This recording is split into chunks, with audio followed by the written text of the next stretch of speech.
You're giving me perfect segue into question two, so I love it.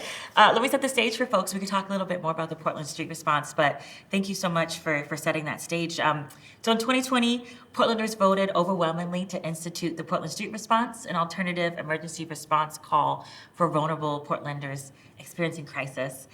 Despite, like mentioned, the popularity and the expectation that it would eventually be 24 hours a day, 7 days a week. Like mentioned, it's been under attack for 2 years, resulting in slashed budgets and slowed implementation. I would love to continue to talk about it. Just for the scene, I'll say the question, but you already started getting into it. Where do you see the Portland Street response within the context of public safety? What are your plans to ensure the future of the Portland Street response and its services? Yeah, thanks for that question. And I'm glad that you're elevating it as a critical issue because it is. And I do see it as an essential part of the public safety and community safety system. They see themselves as part of that as well.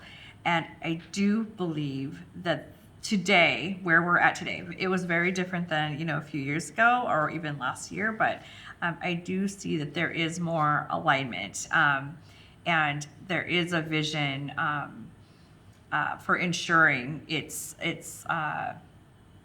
viability and its the ability for it to continue moving into the next generation of leadership here at the city.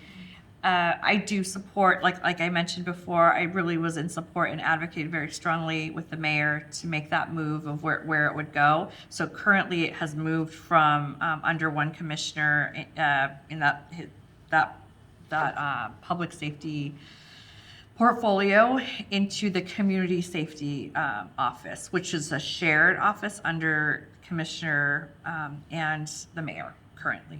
I'm trying to track right now. But anyway, that move is good because now it is in an area where there is actually some innovation going on, not only around PSR, but also around Office of Youth Violence Prevention as well, and really finally prioritizing gun violence where it needs to be with the investments that it needs to be. And we're making some progress on those investments as well. So I'm hopeful for what that will do. What I'm worried about, though, is that we need to have the leadership in place so that, once again, these offices don't suffer from the mindset that it is expendable or that it is replaceable with other kinds of things. We need all of it.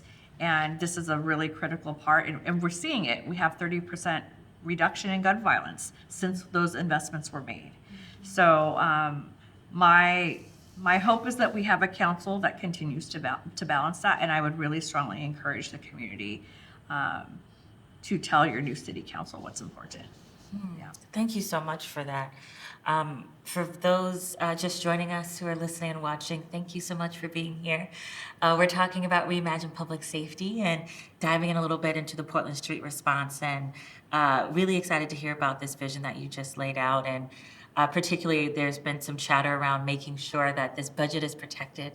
So thank you for doing that labor and continue to advocating for such a successful program. And I think when there's been lots of conversations about like what to do. I know we were in a DOJ settlement around mental health in particular, and I know that for a lot of folks, they feel like this program is not as successful. And for us, we think about the folks their lives are being saved, and even Yes. if it's important. And so thank you for that. I want to open up, see if there's anything else you want to mention about it before we move on. Yeah, thanks for that. I do want to mention too that for folks who have that critique that it hasn't been successful, it's because we haven't seen it operated at its fullest capacity yet. So you can't really just halfway start something and then say it's not successful. You have to actually capacitate it to the model that we expected it to be, and then see. Like let's see what that says then. But to truncate it that way, we're doing a disservice, and it's not truthful. The other thing I'll just say too is that I do support, there are some changes that some of the staff, I've been on a few ride-alongs, and they want a little bit more latitude to do some things like transport folks. Right now, they're not able to because it's seen as the role of a different kind of responder. But we have to kind of revisit that so that they can be more effective in their jobs. It does not make sense for Portland Street Response folks to be dispatched somewhere to work with some individuals and get them to a place where they're ready to go to shelter, let's say, and then they have to call an Uber or a Lyft and wait there sometimes forever, for like upwards towards an hour, or sometimes people cancel when they learn that where they're coming and what they're going to do. So it's really frustrating. It's frustrating for PSR, it's frustrating for the person that they're trying to serve, and it's not helping anybody in that way. So I hope that we do, and we will, under me, we will look at all those avenues that we can make them more effectual in their roles. Wow, I had no idea. Thank you for saying that, and I can't imagine the resources we would save in terms of cost to be able to implement this model. I know. Yeah, talk about we need more budget. Like this is a way to be more effective. Thank you so much on that.